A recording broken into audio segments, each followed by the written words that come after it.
Hi guys, welcome to big topic. திமுகவோட தோல்விக்கு யார் காரணம்? அவர் காரணம், இவர் காரணம், அதெல்லாம் சொல்லக்கூடாது. நிறைய பேர் சொல்கிறாங்க. யார் சொல்கிறாங்க? விஜய் தான் காரணம். விஜய் தான் சம்மந்தம் எல்லாம் ஆட்டை கழிச்சிட்டாரு, எங்களை தோக்கடிச்சிட்டாரு அப்படின்னு திமுக நபர்கள் பேசுகிறாங்க. இன்னும் சில பேர் என்னென்னா, மக்கள் எங்ககிட்ட எல்லா திட்டங்களையும் வாங்கிட்டு விஜய்க்கு போய் வாக்கு செலுத்திட்டாங்க அப்படின்னு சொல்லி பேசிகிட்டு இருக்காங்க. மக்கள் தான் காரணம் அப்படின்றது. இது எல்லாத்துக்கும் யார் தான் காரணம் அப்படின்னு நம்ம டிஸ்கஸ் பண்ணிகிட்டு இருக்க வேணாம். இவங்க தான் காரணம், அவங்க தான் காரணம் அப்படின்னு யார் மேலே பழி போடாதீங்க. அந்த தோல்விக்கு முழு பொறுப்பு நானே ஏற்றுக்கிறேன் அப்படின்னு ஒருத்தர் வீடியோ போட்டிருக்காரு. யார் அப்படின்னா நம்ம ஸ்டாலின் அவர்கள். ஒரு ஆலோசனை கூட்டம் வேறு ஒன்று நடத்துகிறாங்க. திடீர்னு ஒரு வீடியோ வெளியிட்டு அவர் சொல்கிறாரு, இந்த தோல்விக்கு முழு பொறுப்பு நானே ஏற்றுக்கிறேன் அப்படின்னு சொல்லியிருக்காரு. ஏன்னா வெற்றி அப்படின்னா ஒரு கிரெடிட் எனக்கு தான் தர்றீங்க, அதனால் அந்த தோல்விக்கு நானே பொறுப்பேற்றுக்கிறேன் அப்படின்னு சொல்லியிருக்காரு. நியாயமான ஒரு பேச்சு. ஒரு எதிர்க்கட்சி தலைவராக, ஒரு கட்சியினுடைய தலைவரானே வச்சுக்கல, ஒரு கட்சியினுடைய தலைவராக தோல்விக்கு யார் காரணம் அப்படின்னா நம்ம தான் காரணம் அப்படின்னு ஒத்துக்கணும். அப்போ தான் நம்ம அடுத்த வேலையை செய்ய முடியும் அப்படின்ற ஒரு பக்குவம் வேணும். அதை ஸ்டாலின் அவர்கள் ஒத்துக்கிட்டாரு. ஆனால் எடப்பாடி தான் ஒத்துக்கவே மாட்டார் அப்படின்னு சிவி சண்முகம் பரபரப்பாக ப்ரெஸ் மீட்லாம் கொடுத்துக்கிட்டு இருக்காரு. அதிமுக கூட்டணியில் சில பிரச்சனைகள் போயிட்டுருக்கு அப்படின்னு. நம்மளோட தோல்விக்கு நம்ம காரணம் அப்படின்றத ஒரு மனப்பக்குவம் அவருக்கு வேணும். ஆனால் நம்ம 47 சீட்டு ஜெயிச்சிட்டோம் அப்படின்னு சொல்கிறவர் வச்சுட்டு என்ன பண்ணுறது அப்படின்னு அவர் பேசுகிறாரு. சரி, ஓகே, அந்த டாபிக் நம்ம இப்போ பேச போகிறதில்ல. அதை அவங்க ஒரு வழியை முடிச்சுட்டு வரட்டும். சரி, இந்த பக்கம் ஸ்டாலின் அவர்கள் வீடியோ போட்டு இன்னொன்று சொல்கிறாரு. ஏதோ ஒரு ஆப் ஒன்று நினைக்கிறேன். அதில் எல்லாரும் கருத்துக்களை சொல்லுங்கள், நானும் உங்களோட பேசுகிறேன், நம்மளுடைய தோல்விக்கு என்ன காரணம் அப்படிங்கிறத நீங்களும் உங்களோட கருத்துக்களை ஷேர் பண்ணிக்கோங்க, நாங்களும் கேட்டுக்கிறோம் அப்படின்னு அவர் சொல்கிறார். இது சிம்பிளாக ஒரே ஒரு காரணம் தான். திமுகவோட தோல்விக்கு யார் காரணம் அப்படின்னா திமுகவில் இருக்கிற முக்கியமான ஐடி விங்கில் இருக்கிற நபர்கள் மட்டும்தான், வேறு யாரும் கிடையாது. எக்ஸாம்பிளுக்கு சொல்லணும் அப்படின்னா அந்த செந்தில்வேல், இந்த யூடியூப் ரூட்டர்ஸு, அதுக்கப்புறமா இந்த ரோஸ்ட் பிரதர்ஸு, அப்புறம் இன்ஸ்டால் இன்னும் நிறைய பேர் சுற்றிட்டு இருப்பாங்க இவங்க. அதுக்கப்புறமா இன்னும் யார் அப்படின்னா மேடை பேச்சில் சிவாஜி கிருஷ்ணமூர்த்தி, ஆர்எஸ் பாரதி, அப்புறம் சேலம் சுஜாதா, இன்னும் நிறைய பேர் இருக்காங்க. இவங்க நான் சொன்னது ஒரு சில பேர் மட்டும்தான். இன்னும் நிறைய பேர் உள்ளே இருக்காங்க. எதுக்கு? ஆபாசமாகவும் அசிங்கமாகவும் மக்களை கேவலமாக பேசுறதுக்கும் வைக்கக்கூடிய நபர்கள் தான் இவங்க எல்லாருமே. இவங்க யாருமே நம்மளுக்கு எல்லாரோட ஓட்டு வேணும் அப்படின்னு நினைக்கிறதே இல்லை. விஜய் பின்னாடி போகிற மக்கள் எல்லாருமே தற்குறிங்க, விஜய் பின்னாடி போகிற மக்களுக்கு கொள்கை இல்லை அப்படின்னு சொல்லி மக்களை இழிவாக பேசி கேவலமாக பேசியிருக்காங்க. இது எல்லாத்தையும் தாண்டி ஒரு சில திட்டங்களை கொடுத்துட்டு இந்த பொன்முடி, அப்புறமா இன்னும் நிறைய பேர் இருக்காங்கன்னு வச்சுக்கோங்களேன். இப்போதைக்கு எனக்கு ஞாபகம் அந்த பொன்முடி பேர் மட்டும்தான். இவங்கெல்லாம் என்ன சொல்கிறாங்க அப்படின்னா மக்களை கேவலப்படுத்துறது, இழிவாக பேசுகிறது, ஓசியில் போகிறதுன்னு கிண்டல் பண்ணுறது. இந்த மாதிரி மக்களுக்கு பண்ணிவிட்டு, மக்கள் காசு எடுத்து மக்களுக்கே பண்ணிவிட்டு அதே மக்கள்கிட்ட கேவலமாக பேசினா மக்கள் என்ன நினைப்பாங்க? இது ஒரு கேடுகட்ட ஆட்சி. இந்த ஆட்சியில் எல்லாத்தையுமே நம்ம பணத்திலே பண்ணிவிட்டு நம்மகிட்டே சொல்லி காட்டுறாங்க. பத்தாவதுக்கு நம்ம படத்தை வேறு கொள்ளையடிச்சு வச்சுக்கிறாங்க. இப்படி ஒரு கட்சி எதுக்கு தமிழ்நாட்டில் இருக்கணும் அப்படின்னு முடிவு பண்ணி தான் 1,72,00,000 பேர் தமிழக வெற்றி கழகத்துக்கு வாக்களிச்சிருக்காங்க. இதுதான் ரியாலிட்டி. இவங்க ஒத்துக்க வேண்டியது அதுதான். ஏன் மக்கள்கிட்ட போய் கேட்குறீங்க, உடன்பிறப்புகள்கிட்ட கேட்குறீங்க? எங்ககிட்ட கேளுங்க, நாங்கள் சொல்கிறோம். உங்களோட தோல்விக்கு காரணம் யார் அப்படின்னா உங்களுடைய திமிர்த்தனமான பேச்சு. தாவேகாவை தற்குறிங்கள் அப்படின்னு பேசுகிறது, தற்குறி தலைவன் அப்படிங்கிறது பேசுகிறது. அதாவது திமுக கட்சியில் ஒருத்தர் தொண்டனாக இருக்கான்னு வச்சுக்கோங்களேன். அவள் விஜய் ஃபேனாக இருப்பான். அரசியலுக்கு வர்றதுக்கு முன்னாடி விஜய் ஃபேனாக இருப்பான். சடனாக விஜய் அரசியலுக்கு வந்த உடனே அப்புறம் அப்படியே நம்ம இந்த பக்கம் போவோம் அப்படின்னு ஒரு குழப்பத்தில் இருப்பான்னு வச்சுக்கோங்களேன். சரி, ஒரு டைம் விஜய்க்கு தான் போட்டு பார்ப்போமே, ஒரு மாற்றி போட்டு பார்ப்போமே அப்படின்னு விஜய்க்கு ஓட்டு போடணும்னு நினச்ச ஒருத்தனை தற்குறி அப்படின்னு பேசினா, கேவலமாக பேசினா அவனுக்கு என்ன வரும் அப்படின்னா அவனுக்குன்னு ஒரு சுயமரியாதை இருக்குது. அவனுக்குன்னு ஒரு சுயமரியாதை இருந்துச்சு அப்படின்னா நிஜமாலுமே அவனுக்கு கோபம் வரும். அந்த இடத்துல நீங்கள் பண்ண நல்ல விஷயங்கள் எது, கெட்ட விஷயங்கள் எது அப்படின்லாம் அனலைஸ் பண்ண மாட்டான். உனக்கும் என் ஓட்டு கிடையாது, என் தன்மானத்தை சீண்டி பார்த்துட்டு இல்லை அப்படின்னு சூர்யா சொல்லுவார்ல. அந்த மாதிரி தன்மானத்துக்கே ஒரு இலக்கு அப்படின்னா என்ன பண்ணுவாங்க அப்படின்னா, நீ என்ன நல்லது பண்ணியிருந்தாலும் நீ எனக்கு தேவையில்லைன்னு தூக்கி போட்டு மற்ற கட்சியாக வந்திருக்கிற விஜய் அவர்களுக்கு தான் வாக்கு செலுத்துவான். இதுதான் கிரவுண்ட் ரியாலிட்டி. இதுதான் நடந்துச்சு. அதாவது மக்களை ரொம்பவுமே சீண்டி பார்த்துட்டீங்க, மக்களை ரொம்பவே இழிவாக பேசிட்டீங்க. அதுதான் உங்களோட தோல்விக்கு மிக முக்கியமான காரணம். அந்த நேரத்தில் கோபத்தை காட்டுறதுக்கு யார் இருக்காங்க? இவங்க மேலே இருக்கிற கோபத்தை நம்ம யார்கிட்ட காட்டணும்? அதே அதிமுகவானா வேண்டாம், அந்த அதிமுகவும் பார்த்தோம்னா நமக்கு பிரச்சனையாக தான் இருக்குது. அப்புறம் என்ன பண்ணுறது? நாம் தமிழருக்கு போகணுமா? இவங்களை விட ஒரு கீடுகட்ட கூட்டம், ஆபாசமாக அசிங்கமாக எல்லாருமே பேசிக்கிட்டு தெரியுறாங்க விஜய் விஜய் அப்படின்னு சுற்றிக்கிட்டு. அதனால் இவங்களுக்கு வேண்டாம். வேறு யார்? டீசன்ட் பாலிட்டிக்ஸ் யார்? நான் சொல்கிறது யார்? தளபதி. அவர் கீழே வேலை செஞ்சுருக்கிற நபர்கள். இவங்க யாருமே மேடைகளில் எந்த கட்சி நபர்களையுமே ஆபாசமாகவோ அசிங்கமாகவோ கேவலமாகவோ எதுவுமே பேசுனதே கிடையாது. அவங்க டீசெண்டாக தான் பேசினாங்க. சோசியல் மீடியாஸில் சில நபர்கள் ஏதாவது பேசியிருப்பாங்க, அதை விடுங்க, அதெல்லாம் நம்மளுக்கு தேவையில்லை. கட்சி தலைவர், 2ஆம் கட்ட தலைவர்கள், 3ஆம் கட்ட தலைவர்கள் யாராவது திமுக கட்சியில் இருக்கிற முக்கியமான பதவியில் இருக்கிற நபர்கள் இல்லை அதிகாரத்தில் இருக்கிற நபர்கள் மாதிரி யாராவது பேசினாங்கன்னா யாருமே பேசலை, மக்களை இழிவுபடுத்தலை. அப்படி இருக்கிறப்போ இந்த கோபத்தை நம்ம எங்கே காட்டணும் அப்படின்னா இவங்க மேலே கரெக்டாக எலெக்ஷன் வரணும், அங்கே விசில் சின்னத்துக்கு ஒரு அமுக்கு.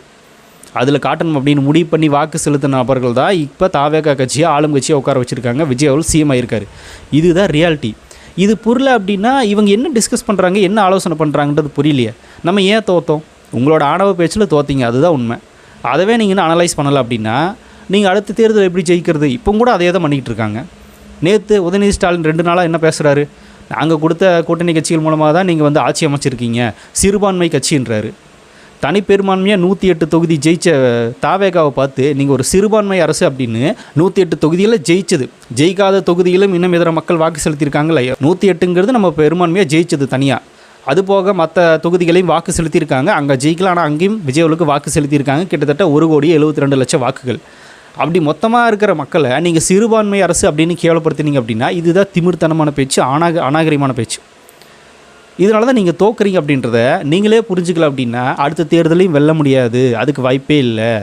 கரூர் பிரச்சனை அப்போ விஜய் ஒரு கொலைகாரன், அவனை தூக்கி உள்ளே வைக்கணும். இந்த நக்கீரன் கோபாலால் எந்த அளவுக்கு கேவலமாக இழிவாக பேசினாப்புல விஜய் வந்து வெட்டணும், சங்கிலி போட்டு இழுத்துட்டு வாங்கன்னு எவ்வளோ ஆபாசமான பேச்சுகள், அசிங்கமான பேச்சுகள், கேவலமான பேச்சுக்களை இவங்க பேசினாங்க.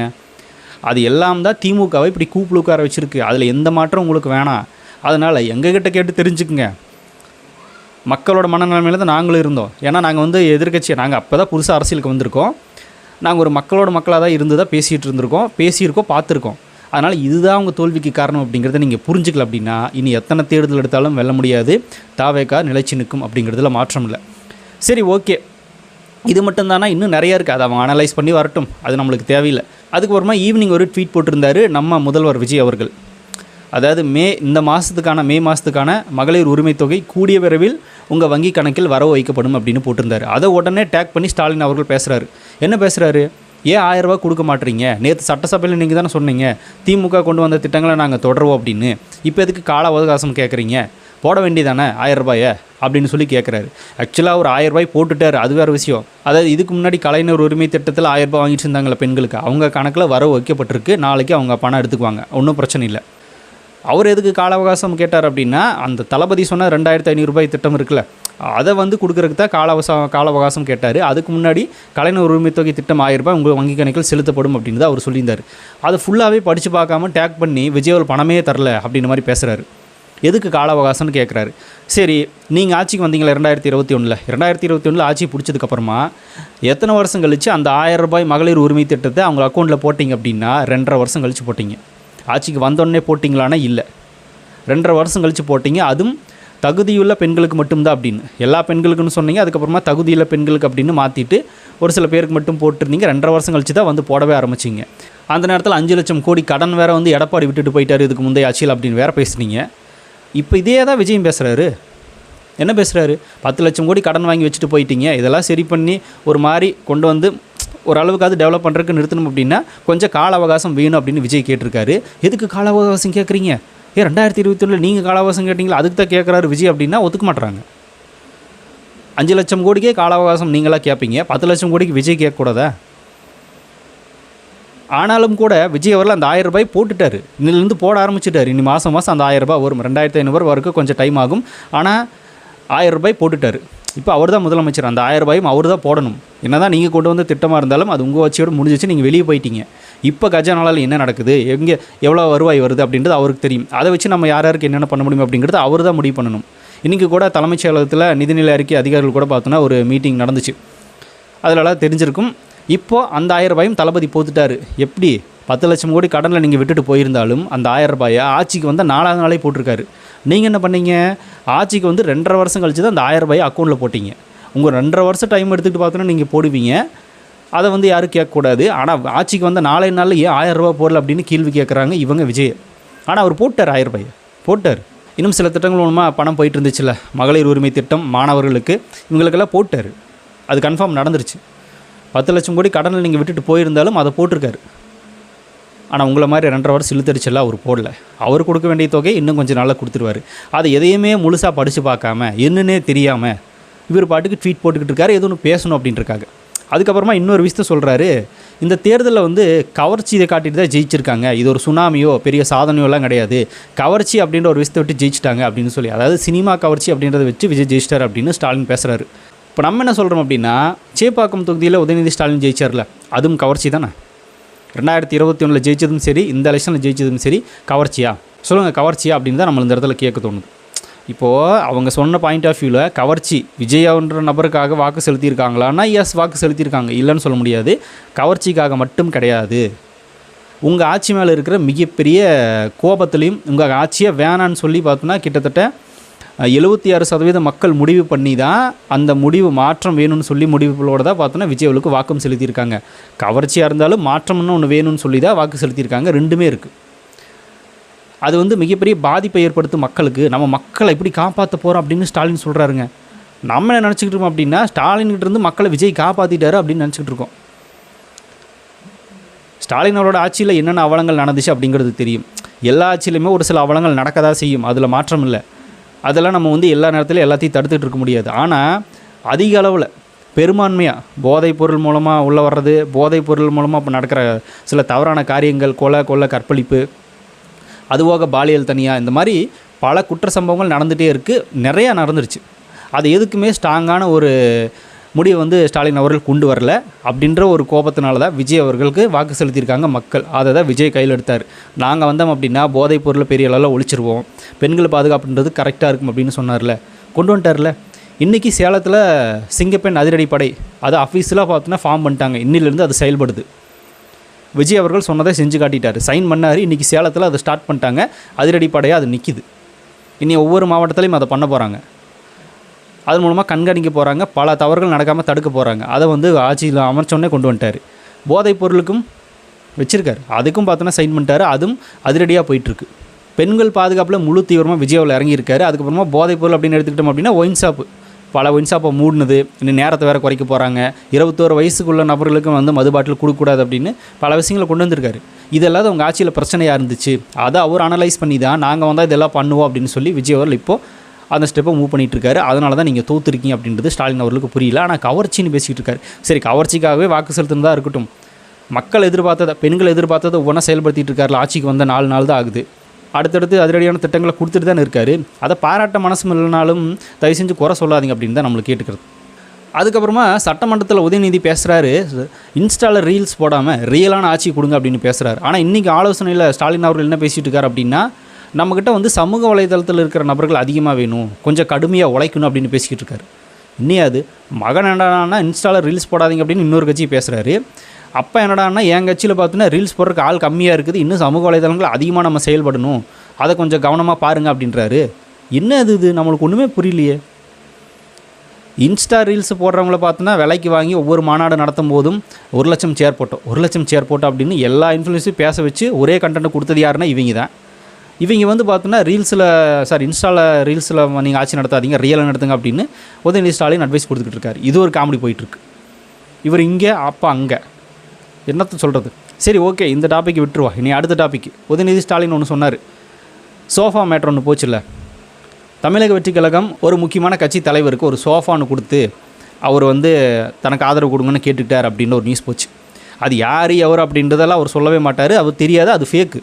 அதுக்கு திருமாவளவன்ட்ட கேட்டாங்க. அவர் உடனே என்ன சொன்னார் அப்படின்னா, ஏன்னா விஜய் அவர்கள் போகும்போது அவர் வீட்டுக்கும் ஒரு சோஃபா போச்சு. அந்த சோஃபா அப்படின்னா உதயநிதி ஸ்டாலின் அவர்கள் திருமாவளவனை தான் சொல்கிறாரு அப்படின்னு நினச்சிக்கிட்டு பத்திரிகையாளர் அவர்கிட்ட கேட்குறாங்க.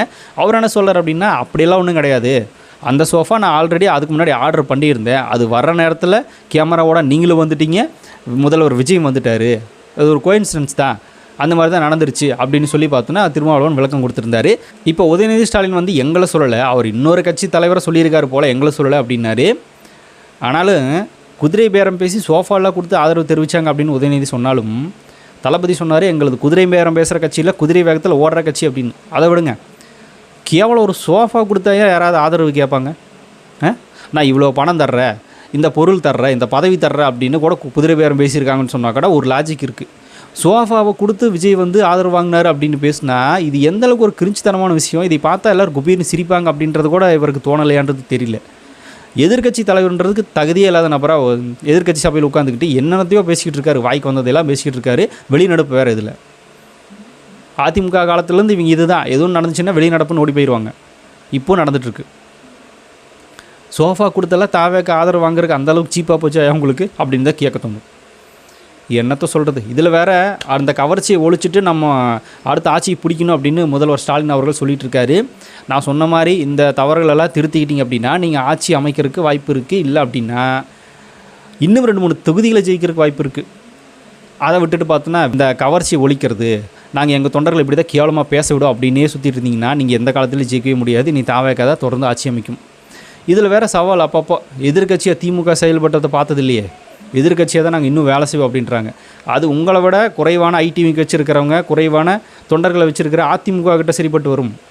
ஆனால் இங்கே டிவிக்கு விர்ச்சுவல் வாரியர்ஸ் இருக்காங்க. ஆன்லைனில் ஆஃப்லைனில் வச்சு செய்கிறதுக்கு பார்த்தோன்னா பசங்க இருக்காங்க. ஆளும் கட்சியாக அந்த திமுக கட்சியை பார்த்தோன்னா தூக்கி வச்சுட்டு நாங்கள் ஆளும் கட்சியாக உட்காந்துருக்கோன்னா ஆளும் கட்சியாக இருந்ததே தூக்கிட்டோம். இன்னும் நீங்கள் எதிர்கட்சின்னு வேறு பேசிக்கிட்டீங்க அப்படின்னா அதெல்லாம் ஒன்றும் இல்லை. டிவிக்கே முன்னாடி நீங்கள் எல்லாருமே ஸ்டாலின் சொன்னார்ல, ஊடகங்களை இன்னும் கொஞ்சம் அதிகமாக செயல்படணும், நமக்கு அதிகமான ஆட்கள் வேணும் அப்படின்னு பேசிக்கிட்டு இருக்காங்க. இவங்க எதிர்கட்சியாக பயங்கரமாக செயல்படுவோன்றாங்க. அதெல்லாம் ஒன்றும் இல்லை. டிவிக்கே முன்னாடி எந்த ஐடி விங்க் வந்தாலும் யார் வந்தாலும் எதுவும் பண்ண முடியாது. ஏன்னா ஒவ்வொருத்தனும் ஐடி விங்க் தான். அதனால் எதிர்கட்சி பயங்கரமாக வேலை செய்யும். அதை விட நாங்கள் தூக்கி சாப்பிட்ற அளவுக்கு வேலை செய்கிற காத்திருக்கோம். பாருங்கள், இன்னும் நடக்கும் நிறையா. சரி, ஓகே. இந்த மாதிரி ஒரு வழியாக ஸ்டாலின் அவர்கள் தோல்விக்கு நம்ம தான் பொறுப்பு, அதை பொறுப்பேற்றுக்கிட்டு அடுத்த கட்ட நகர்வுகளை பண்ணுவோம் அப்படின்னு ஒரு முன்மொழி எடுத்திருக்காரு. ஒரு கட்சி தலைமைனா ஒரு நல்ல விஷயத்தை எடுத்திருக்காரு. அவங்களோட செயல்பாடுகள் எப்படி இருக்க போகுது, இன்னும் வேறு நரேட்டிவ் செட் பண்ணுறாங்க. இப்போவே 1000 ரூபாய் போட்டார், விஜய் போடலை அப்படின்னு ட்வீட் போடுறாரு. நம்ம பசங்க எடுத்து கிழிச்சிட்டாங்க. இந்த மாதிரியான பேச்சுக்களை பேசி எதிர்கட்சி செயல்படுது பாருங்கன்னு நினச்சிங்கன்னா அதெல்லாம் நடக்காது. அதுக்கு ஆல்ரெடி நாங்கள் இருக்கோம். பார்ப்போம் என்ன பண்ண போகிறாங்க. நம்மளும் அந்த சவால்களை சந்திக்க தயார் தான். சரி, ஓகே. நீங்கள் என்ன நினைக்கிறீங்க இதை பற்றி அப்படிங்கிறத கமெண்ட்டில் ஷேர் பண்ணிட்டு போங்க. அப்படியே பிக் டாபிக்ஸ் சேனல் யாராவது சப்ஸ்கிரைப் பண்ண மறக்காமல் சப்ஸ்கிரைப் பண்ணி வச்சுக்கோங்க. நிறைய பிக் டாபிக்ஸ், பொலிட்டிக்கல் நியூஸ் அப்படின்னு நிறைய நம்ம சேனலில் திறந்து வரப்போகுது.